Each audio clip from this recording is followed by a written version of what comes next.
Hey everybody, welcome along to another episode of the Monkey Barrel Comedy Chat Show. This is a little extra special clip you're getting. The audio people won't get. Just to give you a heads up, our wonderful editor and producer and raconteur, Ewan, was sick for this episode. So we had the wonderful Claire step in to record it. It does mean we have a little bit of the podcast is kind of out of focus at certain points. And there's a bit at the end where one of the cameras died. So you don't see me maybe for the last 10 minutes of this episode. But I don't think anyone's annoyed about that. But I can say this is one of my favorite episodes we've done on the podcast with the wonderful Josie Long. So please sit back, enjoy this wonderful episode. And of course, it's Christmas Day, so have a bloody Merry Christmas. See you next year.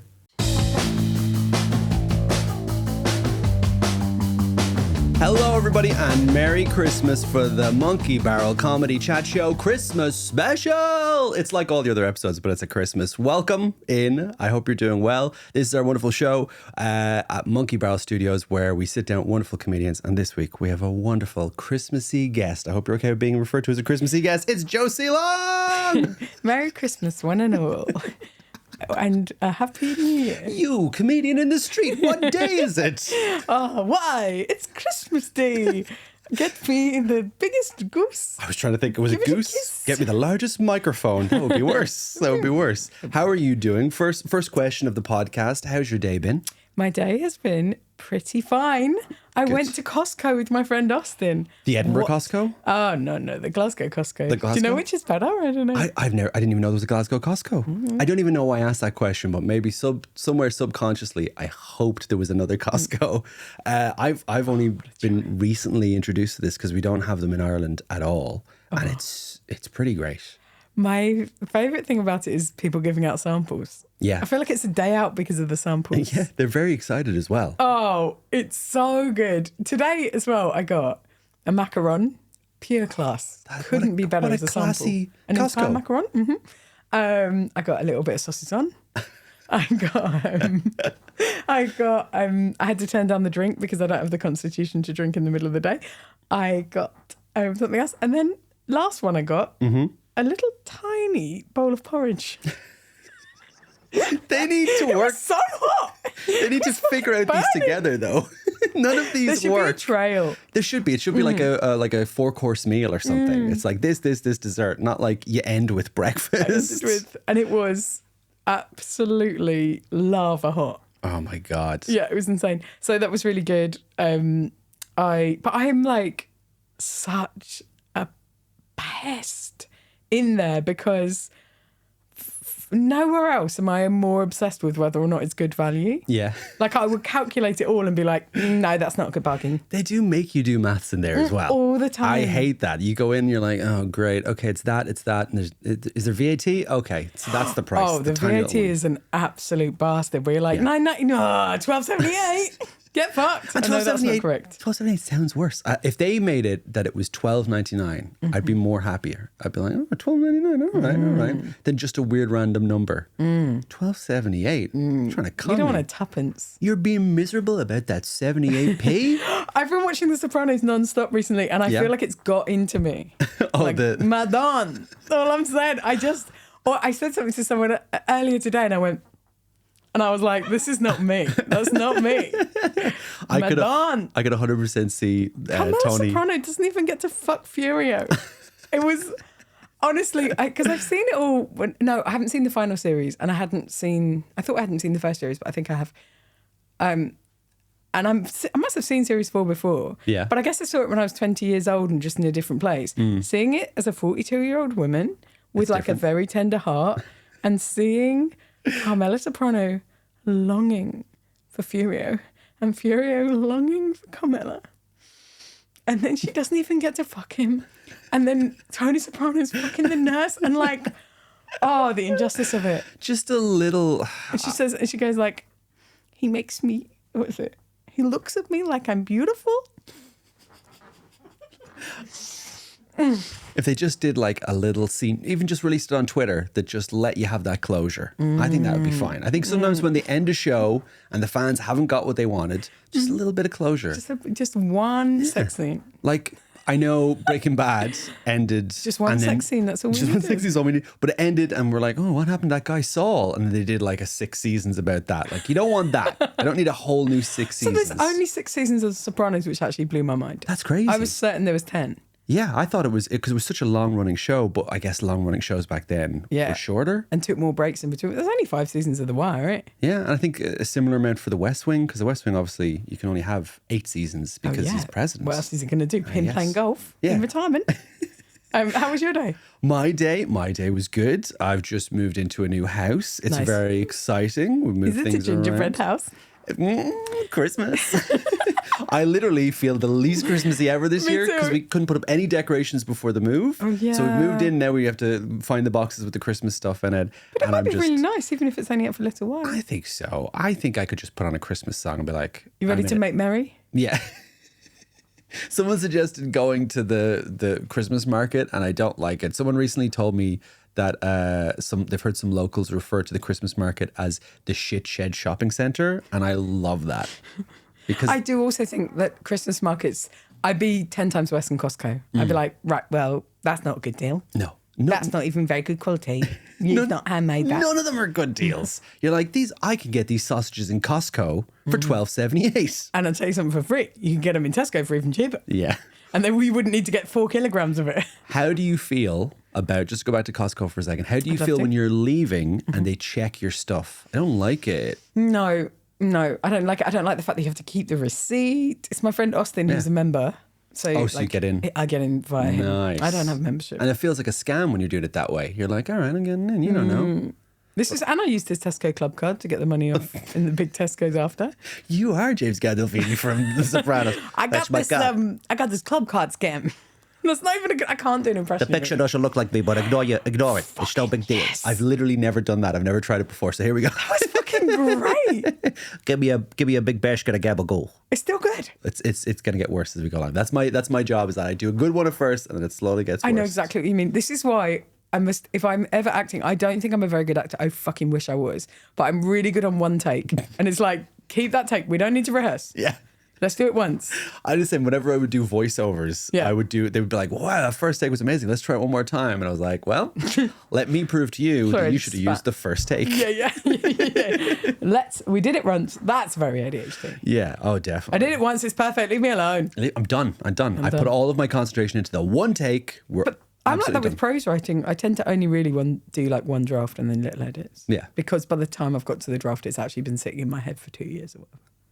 That's good. So we'll move on from Costco.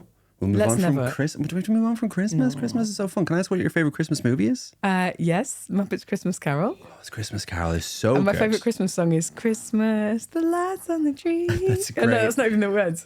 The snow's falling down. But it's the And I'm vibe. watching it fall. I feel like you could put anything in there. It could just be Tony Soprano. Christmas, I'm in the mob. Christmas. I got Gabagool. Gabagool? Oh my God. Do you know how Gabagool is spelled? Coppacola. No. Coca-Cola. Gabagool. I swear to fucking God. Really? I'm not 100% certain, but that's what the subtitle said. The confidence dropped off there.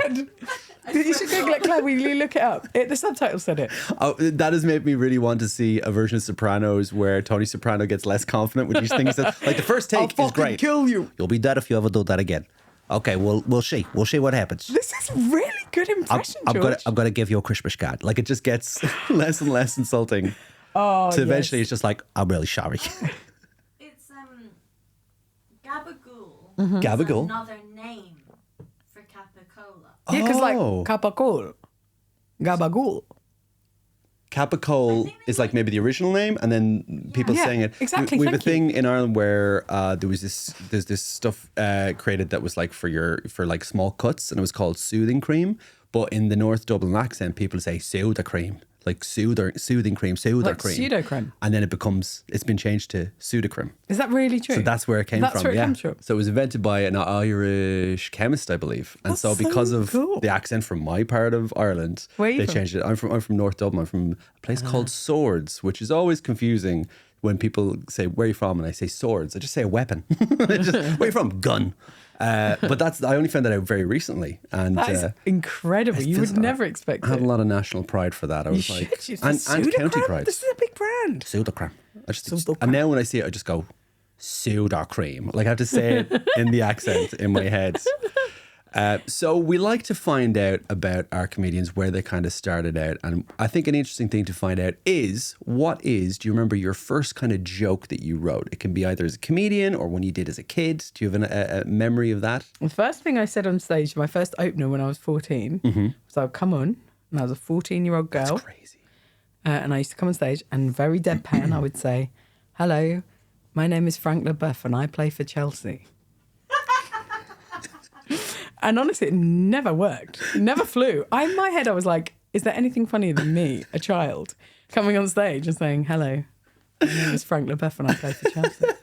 I love you explain that to the audience. Like, some of you are confused and have not noticed that I am a child. Yeah. And then I had something, I used to also do this thing where I go, "My wife, she's so fat. She's in danger of having a heart attack. I don't want her to die. I love her.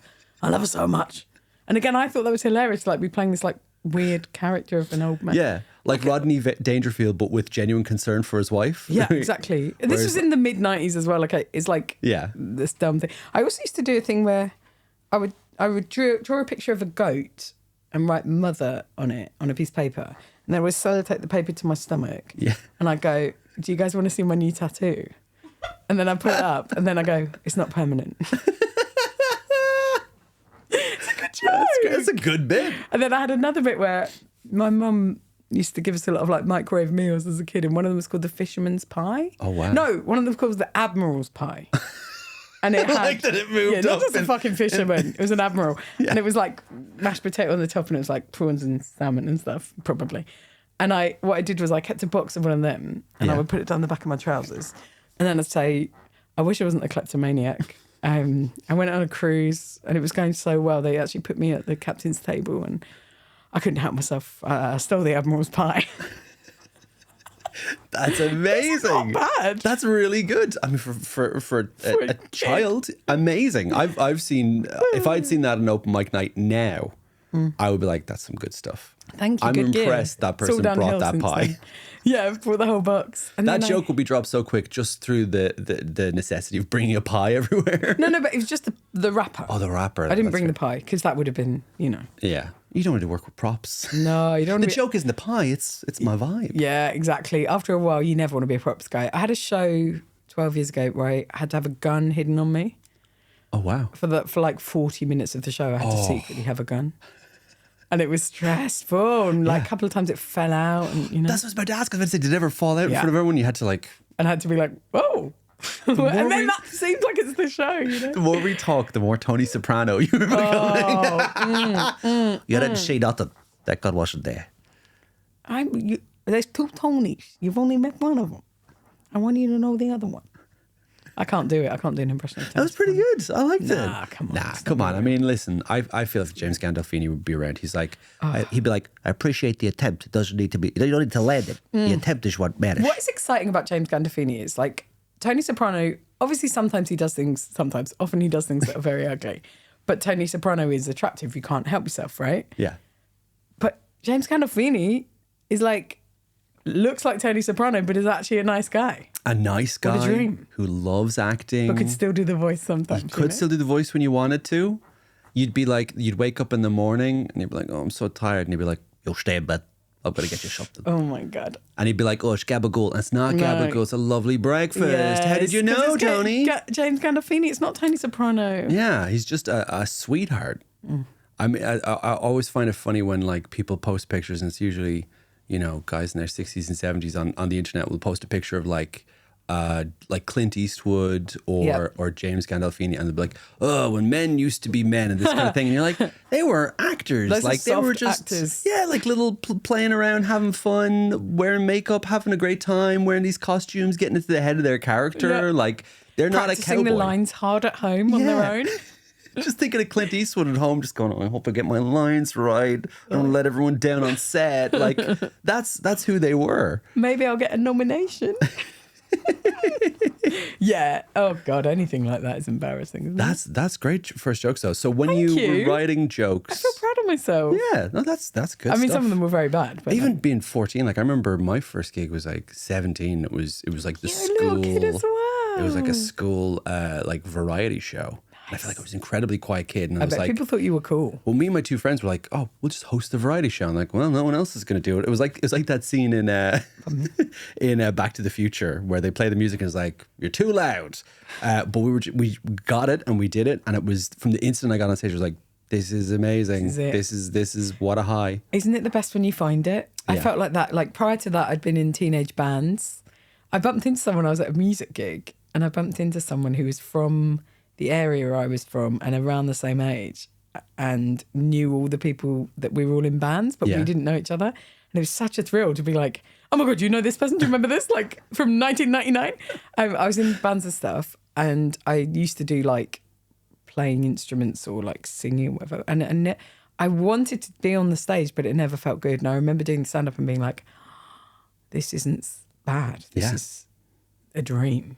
And it's you do it and you're just like, oh wow. Yeah. Oh, this is a realistic thing. And also I'm addicted to this feeling, you I'm know? addicted to this. I'm in love with it. I can't imagine my life without Like I remember being a teenager wanting to write sketches and then being like, I didn't have like people to do sketches with. And then getting on stage and doing that, I was like, I can just do stuff myself. it. Write I sketches can on just your own. make it up myself and do that.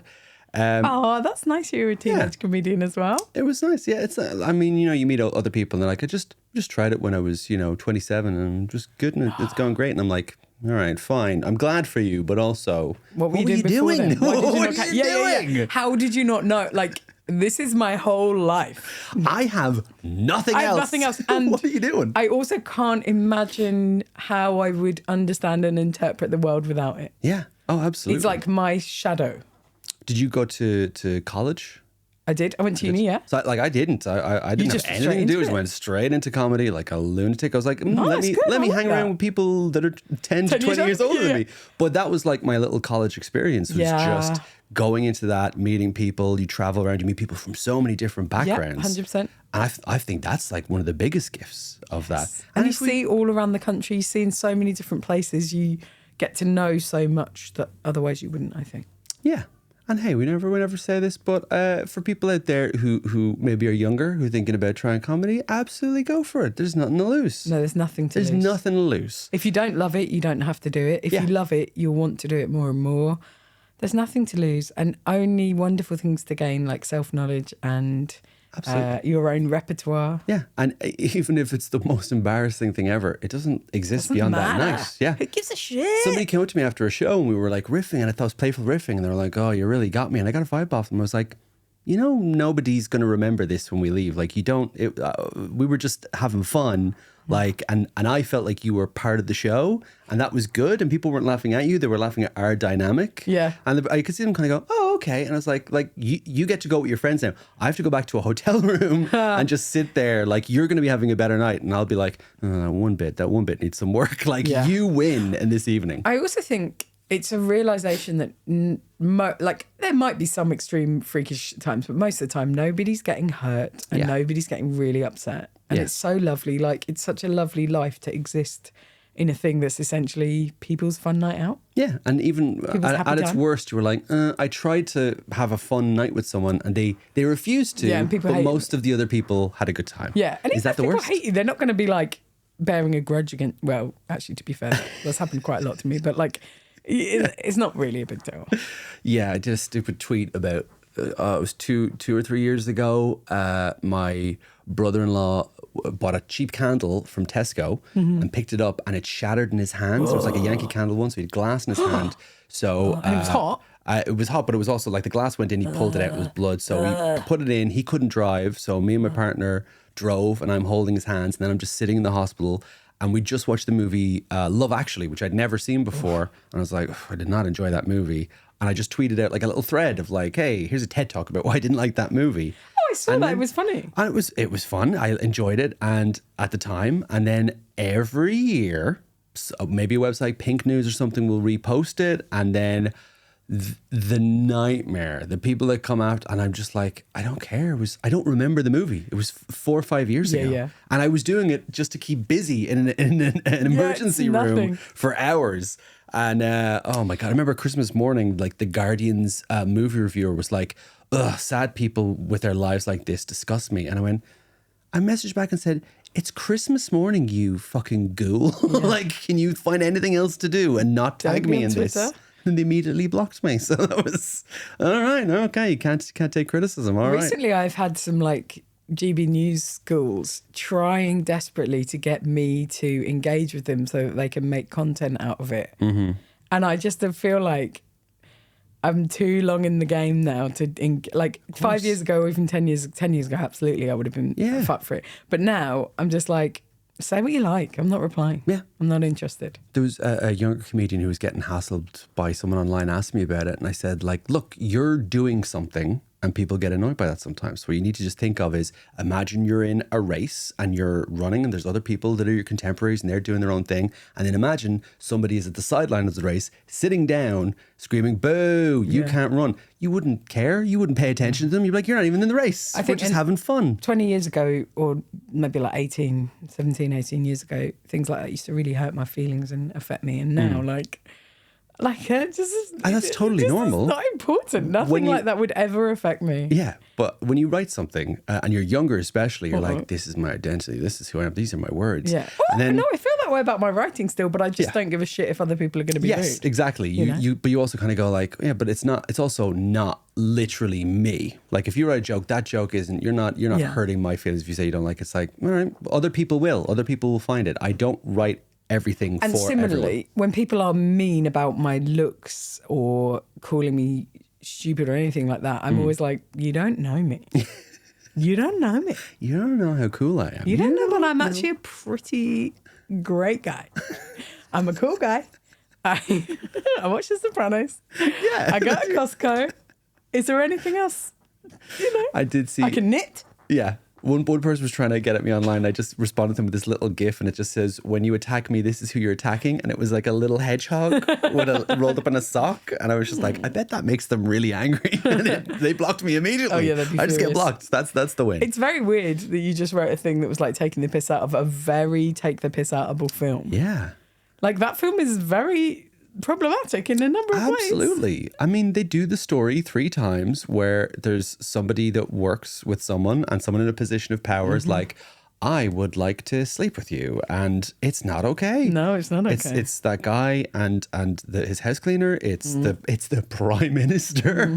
Oh no, we're doing it again by talking about it. This clip will be seen. It will go viral. But that's Isn't it hilarious that when that film was made, it was not unimaginable that there might be a likable prime minister? Yeah.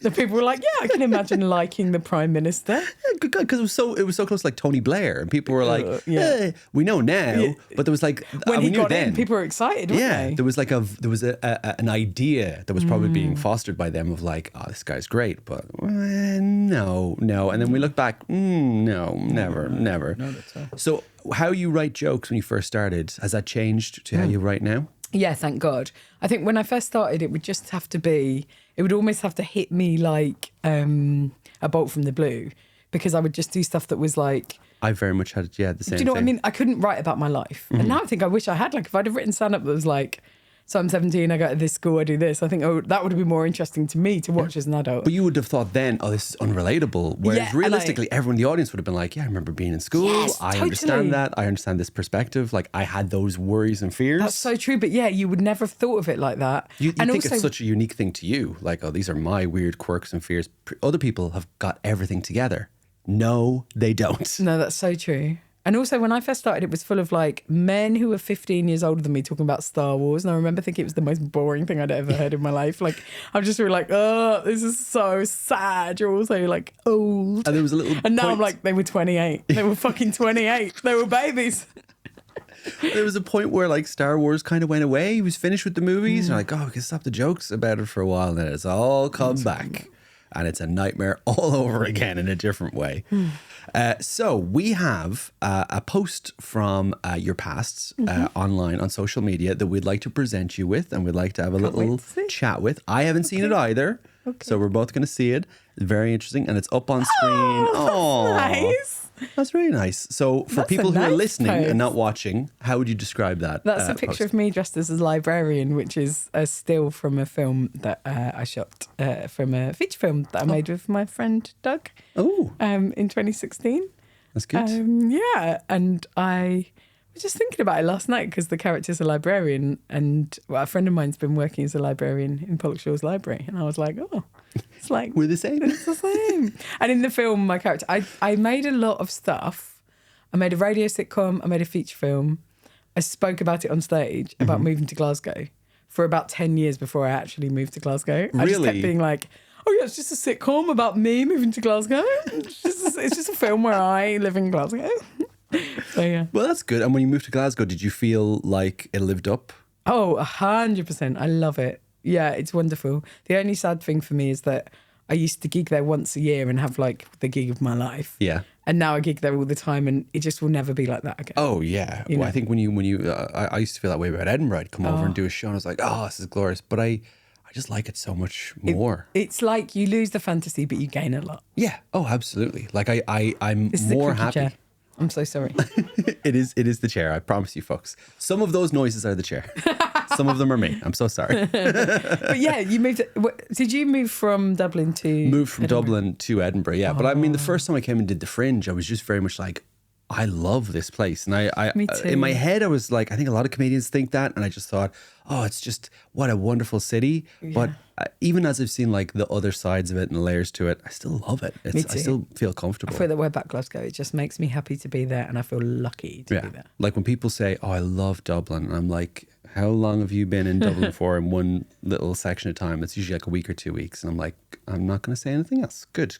I'm glad that you like it. But I think long term, Dublin kind of Wears you down. It wears you down. It wears you down. Yeah, it's interesting. I've got one friend who lives there, David O'Doherty, Yes. and he loves it.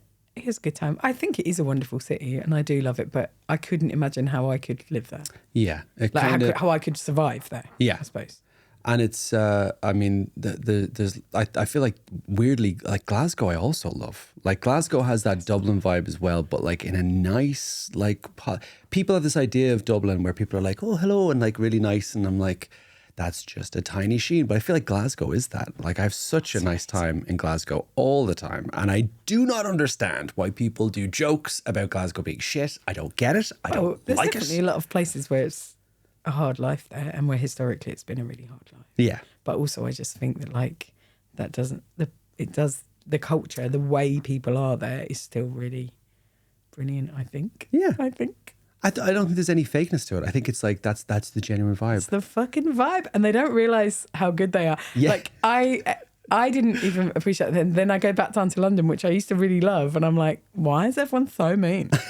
What the fuck is wrong with everyone? Like, lighten up and be friendly.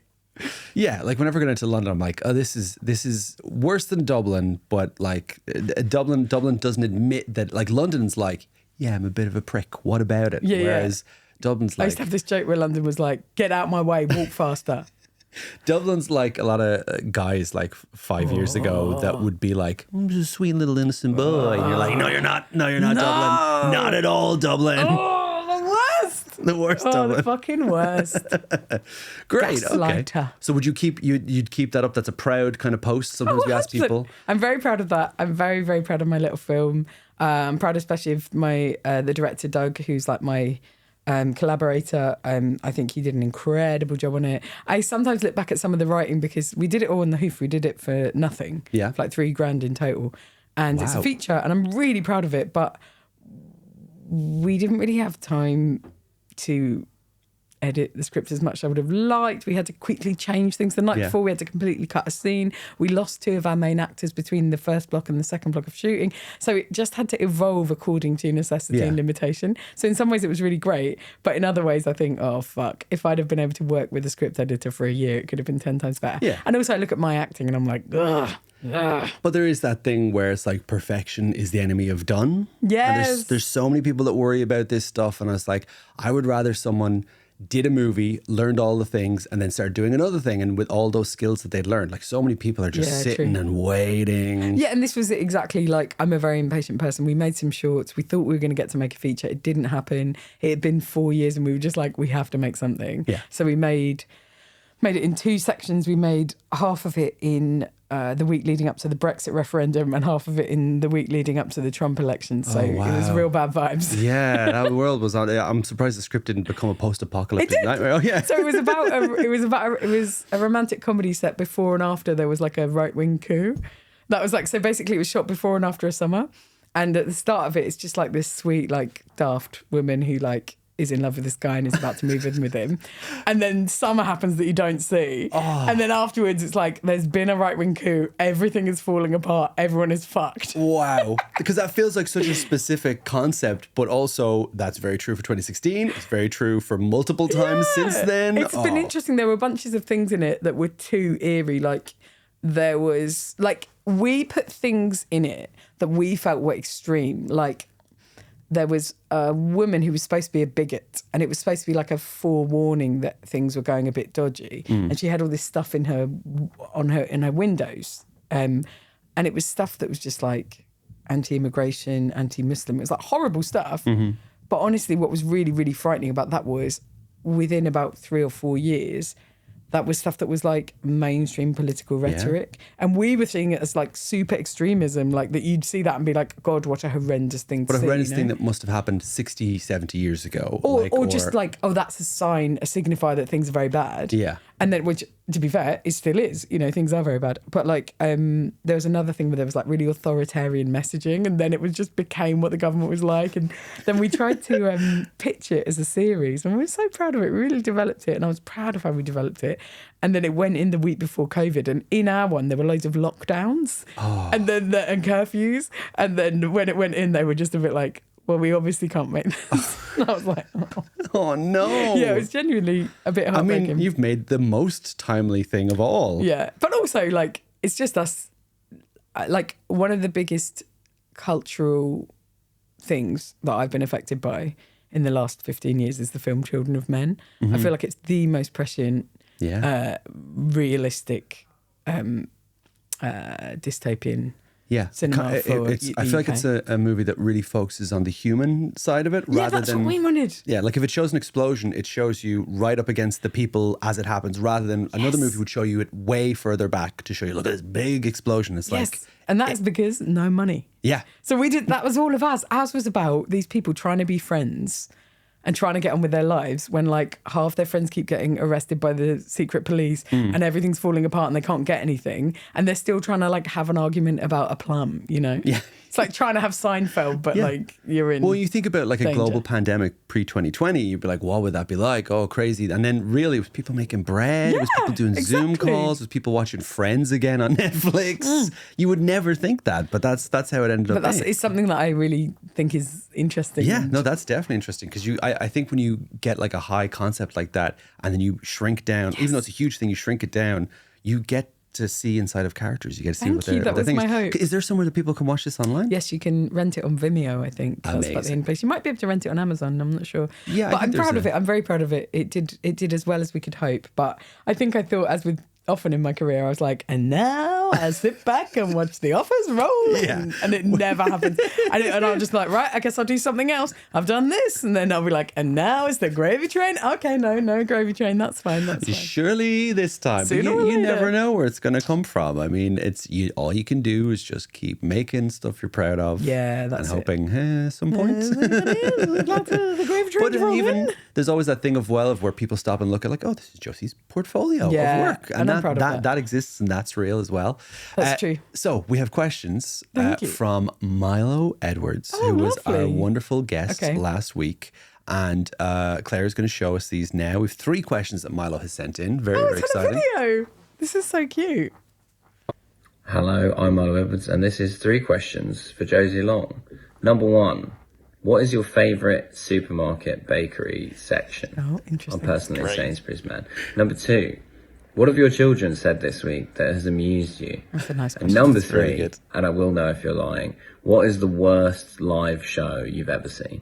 Oh, Wow. That's aggressive at the end. He will now. Well, thank you, Mal. Before we go any further, a fun mini game that we play with this is obviously we know comedians sometimes aren't the quickest getting back with messages and things. So I'd like to know, how long do you think it took Milo to respond with that video once producer Claire sent the message?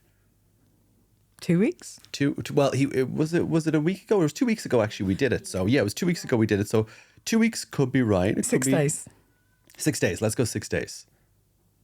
What is it, Claire? 4 days. 4 days. That's better than I would be. I'll give you that. Yeah, I'll 4 give you days. 4 days. Really good. 4 days is when it is early. Yeah, that's pretty good. I mean, we Sometimes I reply to emails after 2 years. Because I feel like I ought to reply and I say, hey, I've missed this. I just want you to know, sorry. Dear sir, if I you do. are still alive, I would like to cancel my Vodafone broadband. That's the kind of shit I do. Yeah, it's bad, isn't it? But there we No, are. it's not bad. It's just your process. It's my process. Sometimes you message people, you just say, hey, this isn't going to be helpful, but... It's been a year. It doesn't surprise me. My daughter, I'll tell you, can I answer the second question quickly? The sweetest thing my daughter has done this week is that a friend of hers at school, it's my big daughter, who's 6.5, a friend of hers at school has learned all the words to Last Christmas by one.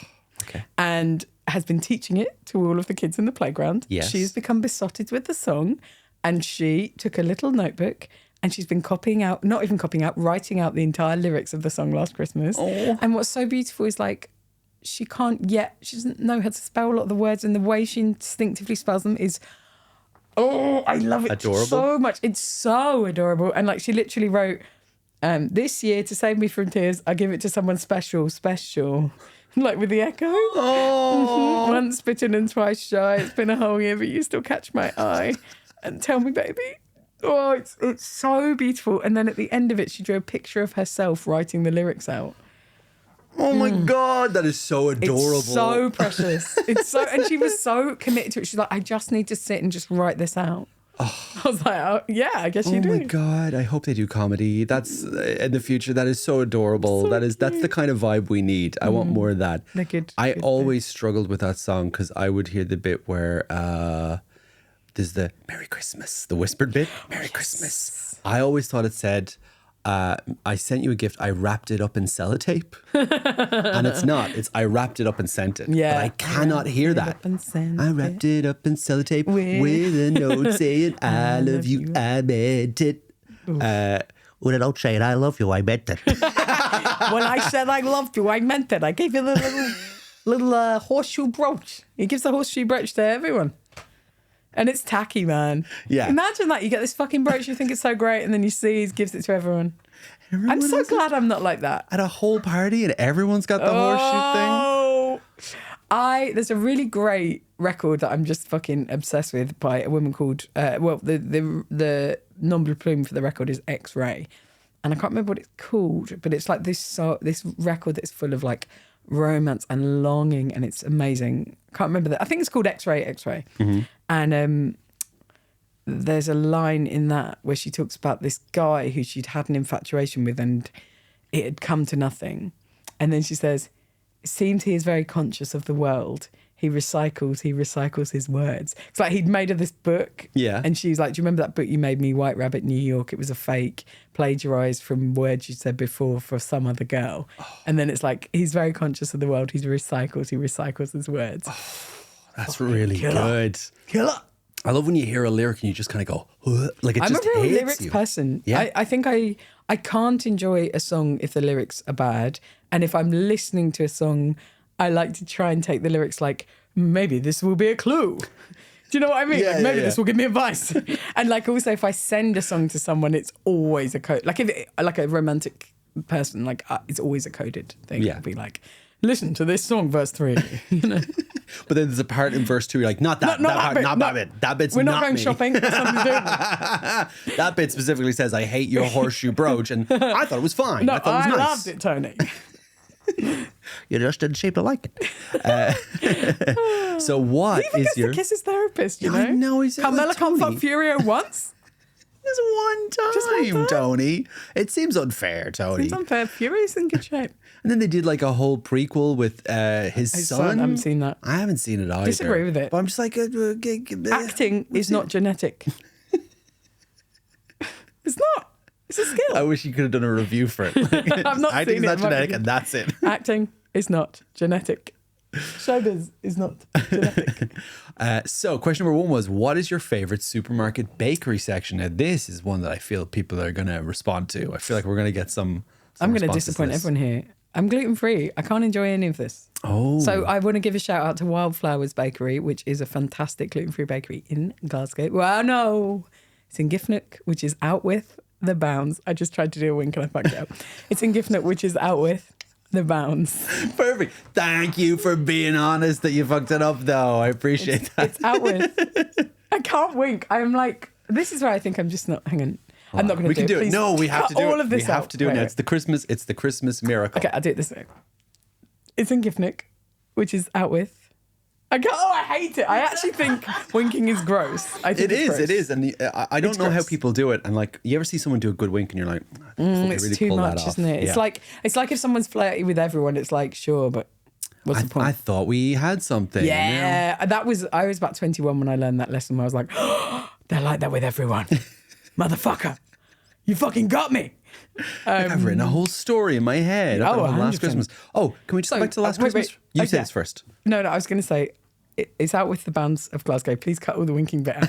It's out with the bands of Glasgow.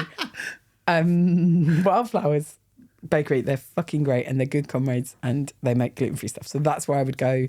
If I had to choose another, I'd probably choose Waitrose because if we're going to choose something fancy, let's go fancy. Yeah, of course. Of course. They're good for sure.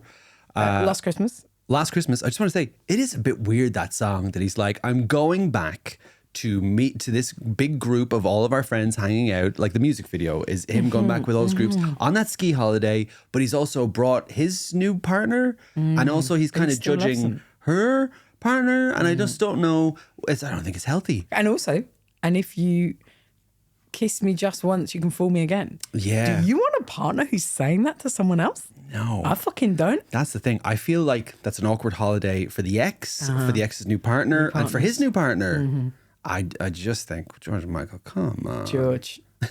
R.I.P. but still, George. R.I.P. definitely. And also passed away on Christmas Day, which is very Christmassy. Aw. So that's, I mean, it's sad. What a but great it's- man. What a class act, though. Oh, and a class. Tapping out on act. Christmas Day. I think James Brown did the same thing. It seems to be a really classy move. To just be like, I'm out. Enjoy Christmas, everybody. I feel like it's not a choice, though. No, it's definitely not a choice. It's definitely not a choice, but it's just something inside of them. It's just like, what's Like the if I now classiest- die on the 27th of June, you can't be like, what a fucking idiot. It's not my Who dies on half Christmas? 6 months on either direction. this fucking wank. Stupidest death day I ever heard. And question 3 is a loaded one. What is yeah. the worst live show that you've ever seen?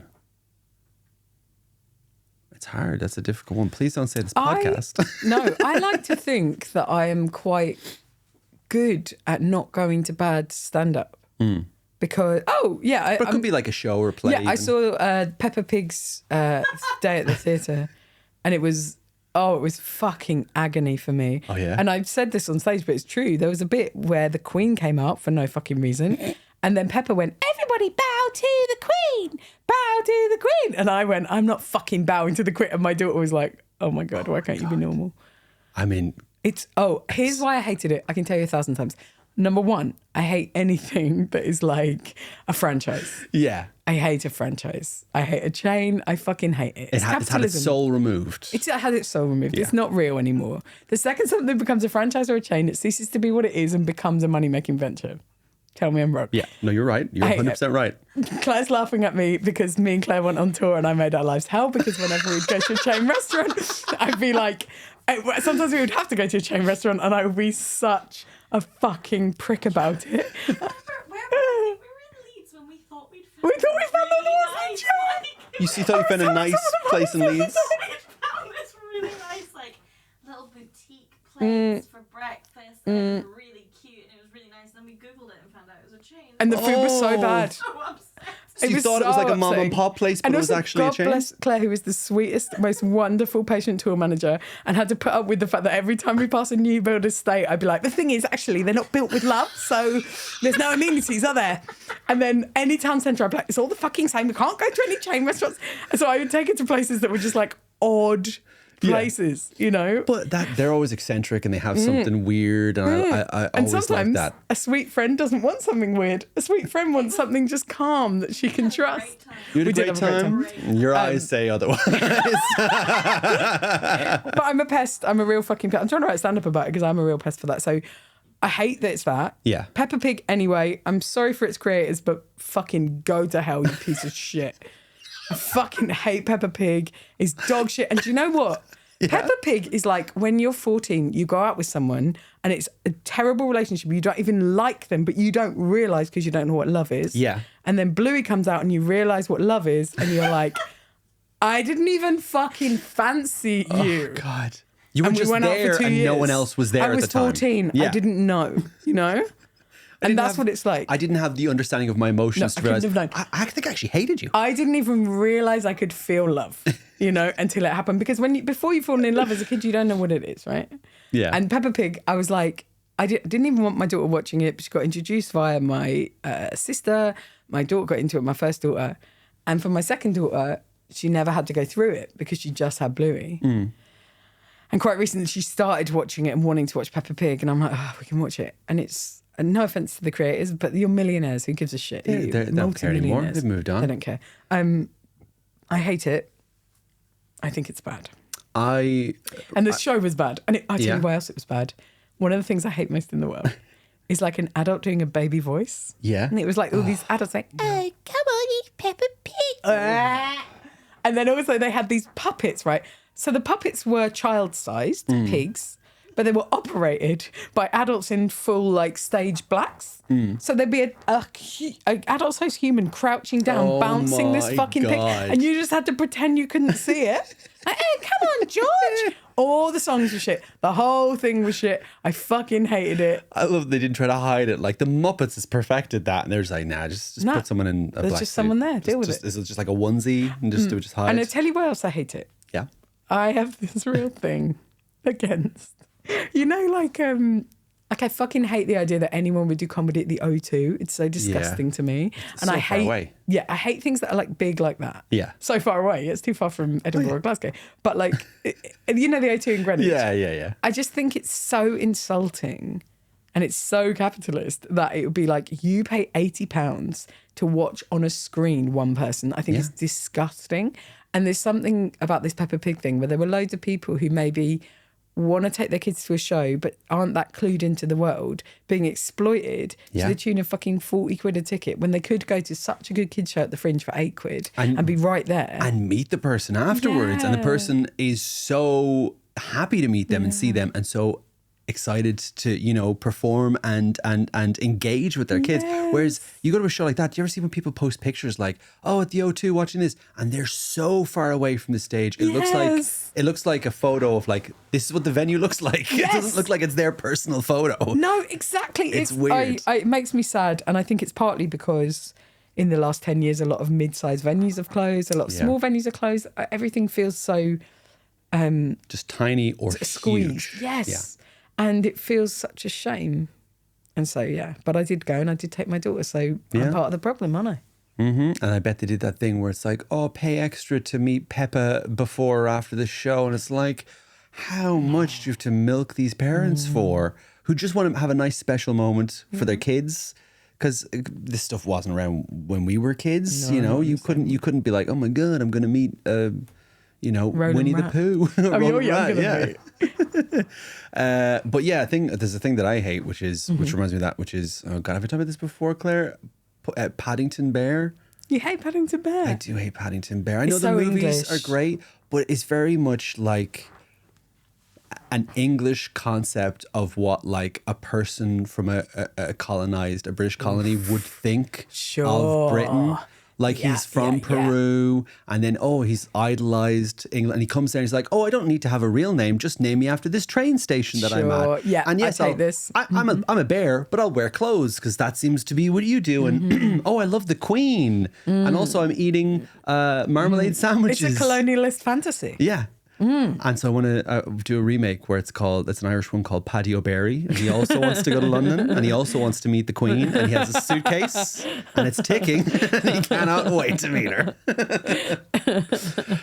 Yeah. It's people being stunned that an Irish football player won't wear a poppy. You know, like, what the fuck is wrong with you? You know, people not understanding.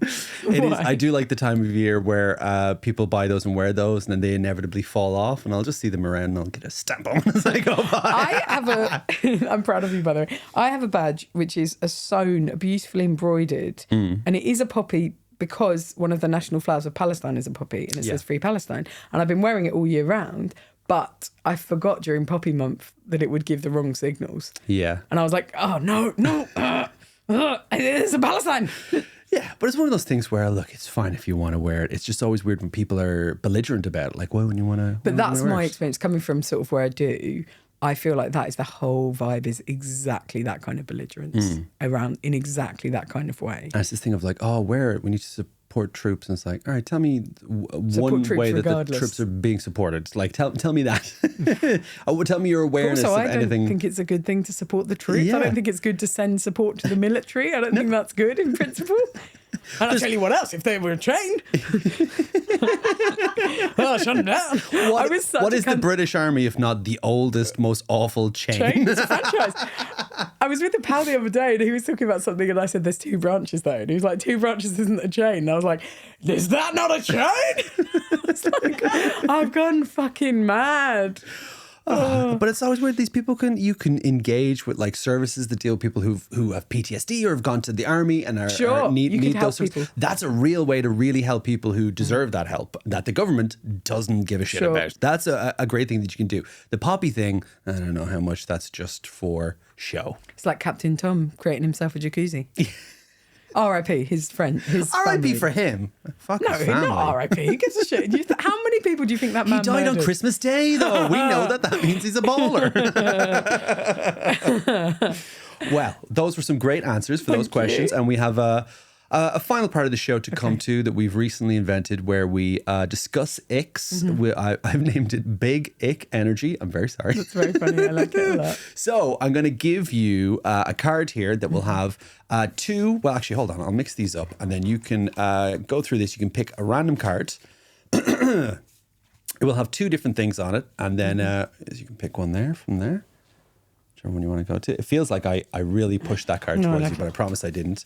And then I will pick a card. And you've got 2 options there. So the way that we do this game is we try to guess which one of these would be an ick for producer Claire. It's pretty fun. I see that smile. I mean, I think both of these would. These could be. Yeah. My 2 are very good. So you're gonna pick one there. And I'm going to pick one and we're going to see who wins. It's me versus the guest who's going to get it.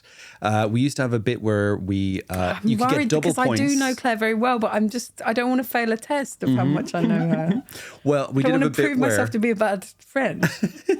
one of the parts of the game was if it was something that Claire finds an ick herself, you would get double points. But it turns out Claire finds too many things an ick. Yeah. I was trying to think of things that I found an ick for this. Yeah. I can tell you something about. I mean, I've been reading through some of these and I'm like, oh God, I do that every day. And then some of them, I'm like, I've one never of these I considered actually that. have 100%. Okay, let me see. So I've got an option of 2. Oh my God, this is great. Oh, mine are both great. Okay, all right. Do you want to go with your choice first? Okay, so can I say which first of of all, the 2? you can tell me the one you don't want to go with.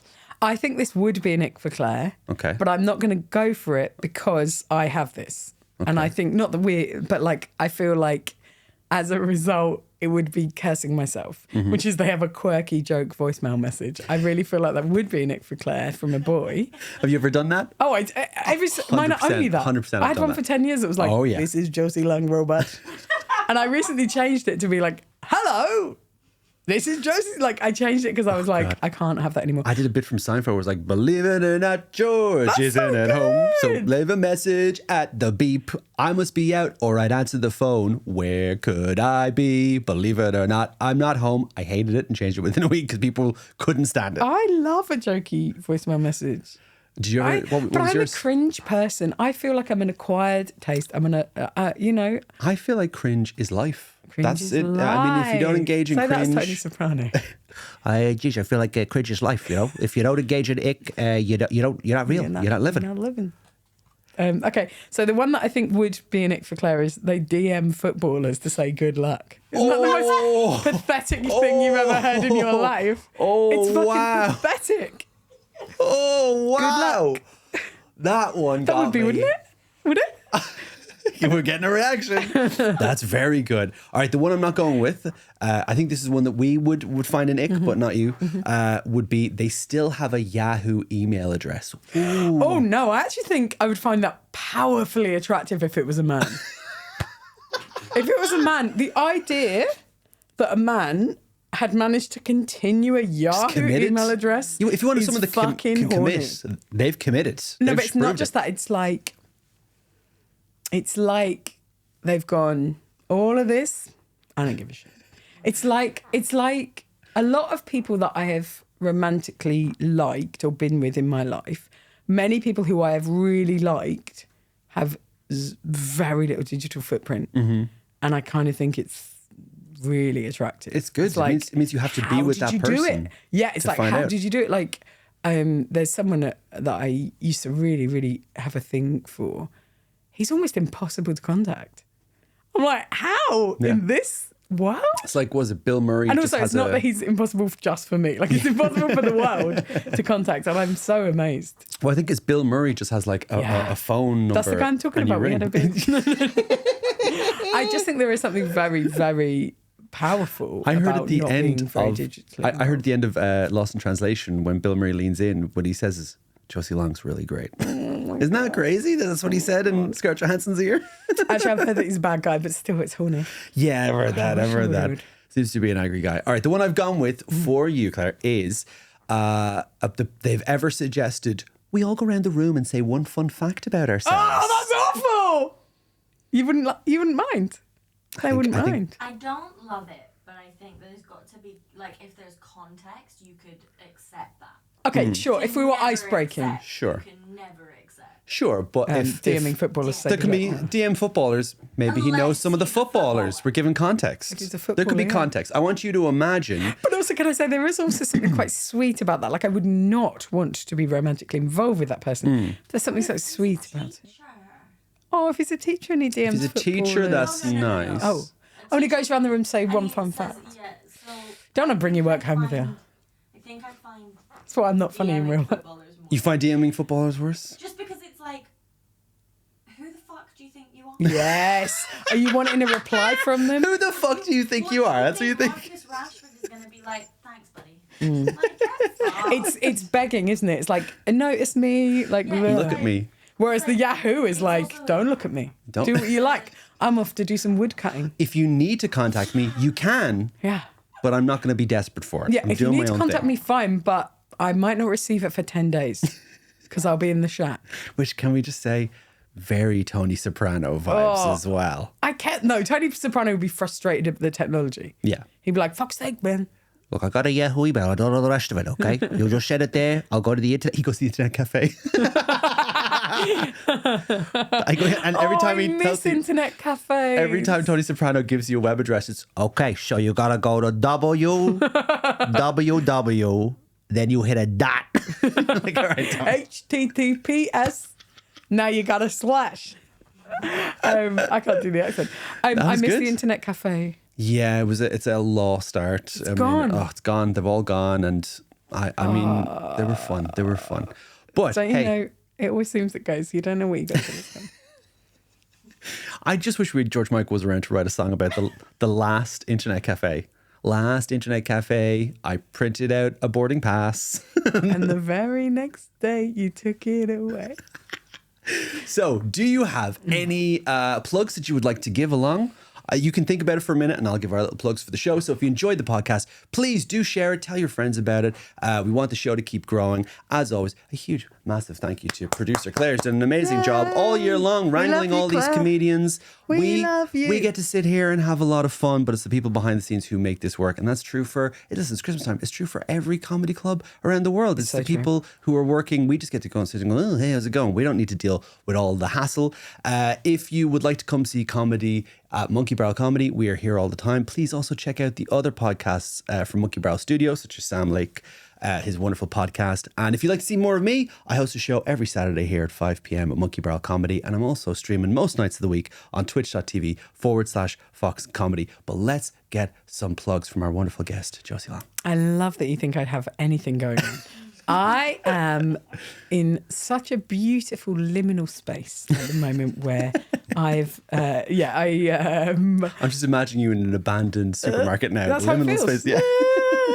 I'm writing a show for next year to take to the Fringe called Now is the Time of Monsters, and I'm really proud of it and I think it'll be good. I'm writing a new book. I think I can say that now because I've written one story and that feels like I'm involved. But I don't have anything much to plug as it stands. I'm kind of in hibernation at the moment, and I'm just it's a time of year where that's normal getting for comedians. through. I'm about to start a bunch of new stuff, and that feels exciting. I also forgot to plug, I've got a show coming to the Glasgow International Comedy Festival called George Fox Sugar Daddy on the 31st of March. Come and see it. I might be doing a work in progress in March at the Old Hairdressers, if you want to come to that in the Glasgow Comedy Festival. You. Also, I have a book that I wrote. One book is out. It's called Because I Don't Know What You Mean and What You Don't. It's short stories, and I'm really, really proud of it still. And I would love anyone to buy it. Yeah, it's too late for Christmas, but hey, do you know what it's not too late for? Next Christmas. Yep. I was going to be like, January. It's not a Christmas book. There's nothing in it about Christmas, so it's actually not relevant to Christmas. I'm trying to think, I must have more going on, but maybe not. I'm happy. I have 2 young kids. People can check out your social media, any posts that you put online, or message you at your Yahoo email address that you're going to set up. If anyone wants to reach me, you gotta write me a letter, you know? You gotta fucking put some effort in. Absolutely. Light the beacon, send a pigeon, do what it takes. But thank you for watching this episode and enjoy your Christmas gabagool. And from all of us here, have a wonderful Christmas and see you next year. Bye. Merry Christmas. I wrapped it up with sellotape. There's something hiding under the ice, imitation of a sound. There's something standing behind the door.